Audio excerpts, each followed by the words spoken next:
À Harare, l'armée répond à balles réelles aux manifestants qui crient à la fraude électorale devant les policiers anti-émeutes déployés devant les bureaux de la commission électorale à Harare. Un partisan de l'opposition brandit un panneau « Non au mauvais décompte ».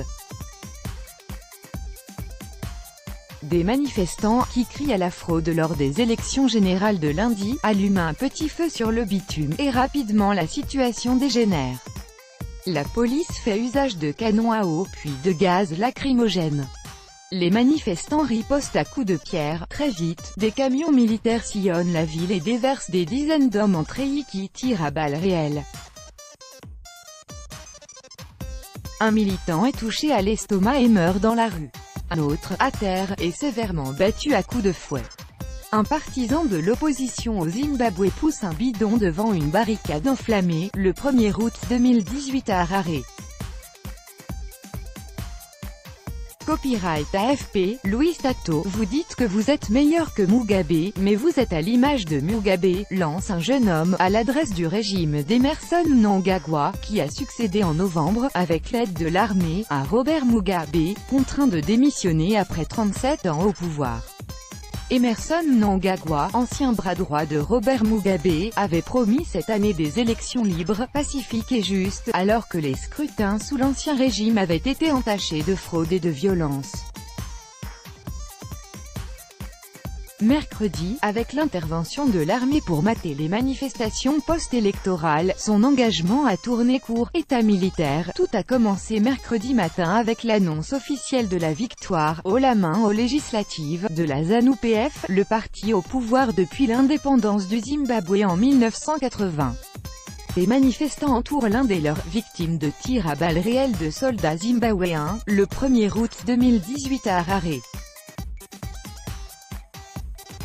Copyright AFP, Louis Tato. C'est la douche froide pour le mouvement pour le changement démocratique, MDC, qui a revendiqué la veille une victoire éclatante. Les résultats officiels de la présidentielle, qui se joue entre le chef de l'État Emerson Mnangagwa et le leader de l'opposition Nelson Chamisa, ne sont pas encore connus, mais Nelson Chamisa prévient qu'ils sont en train d'être truqués.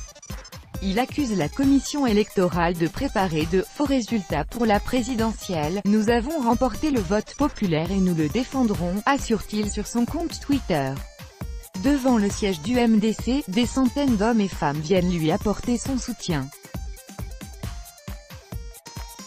Ils dansent et chantent en brandissant des portraits de leur jeune chef, sous l'œil attentif de policiers anti-émeutes. La colère monte et se déplace devant les bureaux de la commission électorale qui a élu domicile à l'hôtel Rainbow Towers pour compiler les résultats. Des partisans de l'opposition au Zimbabwe défilent dans les rues d'Harare, le 1er août 2018. Copyright AFP, Louis Tato. On ne veut pas de fausses élections, explique un manifestant sur une pancarte, alors que des policiers bloquent l'entrée de l'hôtel. Des militants érigent en ville des barricades avec des briques, des blocs de béton, des pierres, des kiosques à journaux, et mettent le feu à des papiers et des morceaux de bois en chantant « Chamisa ». D'autres arrachent des panneaux de signalisation. Devant l'hôtel Rainbow Towers, le face-à-face se prolonge, avant de dégénérer en haie. Des tirs d'armes automatiques résonnent dans la ville. Les manifestants s'enfuient. Des femmes, dont une avec un bébé dans le dos, courent affolées, pieds nus. L'accès au MDC est désormais bloqué par des policiers anti-émeutes.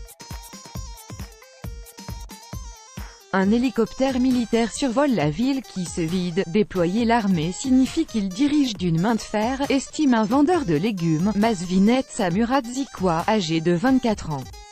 On est maintenant dans un état militaire. Tout droit de reproduction et de représentation réservé. Copyright 2018, Agence France Presse.